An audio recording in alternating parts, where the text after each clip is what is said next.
আসসালামু আলাইকুম বন্ধুরা, কেমন আছেন সবাই? আমি আলহামদুলিল্লাহ ভালো আছি। চলে আসলাম জবা ফুলের বাগানে। এই যে পিঁপে গাছ আছে জবা ফুলের কাছাকাছি, যে অনেকগুলো পিঁপে হয়েছে। বাপরে বাপ, এত পরিমাণে রৌদ্র তাপে চোখে দেখা যাচ্ছে না। এটা একটা লেবু গাছ, খুবই সুন্দর জবা ফুল গাছটা।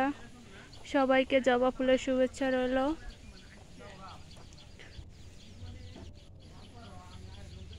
এই যে একটা লিচু গাছ, লিচু নাই, লিচু শেষ হয়ে গেছে।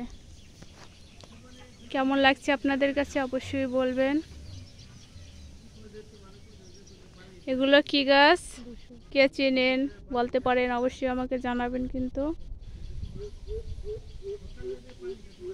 দেখেন অনেক পেঁপে গাছ আছে এখানে, অনেক অনেক পেঁপে গাছ, অভাব নাই পেঁপে গাছের, প্রচুর পরিমাণ পেঁপে গাছ আছে। তো সবাই ভালো থাকবেন, সুস্থ থাকবেন। আল্লাহ হাফেজ।